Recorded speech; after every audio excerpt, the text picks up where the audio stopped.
This is the Thrifty Lowdown, and here are the top 3 stories from round 7 of the Repco Supercars Championship at Garth, Tander. It all started on Friday for Brodie Kostecki back in the winner's circle after claiming a pole position.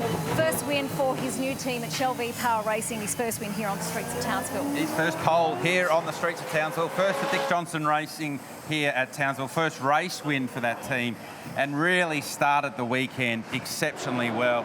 He got to the lead pretty much straight from the start of the race, and they did not get near him for the entirety of the 100-kilometre sprint Friday afternoon. And it was great to see Brodie repay the faith that Dick Johnson Racing have shown in him, bringing him to this team to lead the re-emergence of this team in our sport. And it was great for them to get that first run on the board. I spoke to him as soon as he got out of the car, and the relief was palpable. He said they've been working really hard to get to this point, and gave them a great deal of confidence heading into the back end of the season. Coming in at number 2, it was an unbelievable forge forward for Walkinshaw Andretti United. After having a pretty poor qualifying for Chaz Mostert and Ryan Wood, they made up 31 positions in race 21 of the championship. It was so impressive. It was an incredible piece of formation flying, wasn't it, Jess? Chaz Mostert started 17th. Ryan Wood started 21st, and to get all the way through the field and pass 31 cars between them. They qualified well out of position, clearly, but man, did they make it count when it counted on Saturday afternoon to get their way through the field, even around the outside of Cooper Murray, if you don't mind, down at turn 2.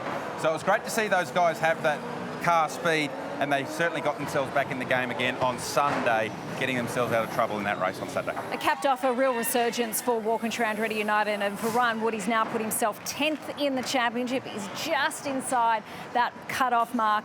Whether we'll see him in finals depends on whether he can hold on to that position over the back end of the season. And coming in at number 3, of course, it was Broc Feeney, who's put one hand on the Repco Sprint Cup, taking 2 victories and a pole position here in Townsville. He is the man.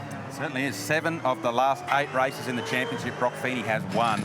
They are incredible numbers, and he's got one hand on that Sprint Cup championship with a points lead of 220 points going into the final round at Queensland Raceway. So he was just ominous. Like, even on Friday, he qualified out of position down in 14th. He raced his way forward, and they showed signs they had a really fast car on Friday. Once he qualified back in position again on Saturday, he was untouchable. He manages the race so well, and that's what makes it so impressive. So if he is to take out the Sprint Cup, he'll buy a golden ticket through to the final series, and that brings his tally up for season victories to 10, which is absolutely incredible. All right, that is the Thrifty Lowdown for round 7 of the Repco Supercars Championship.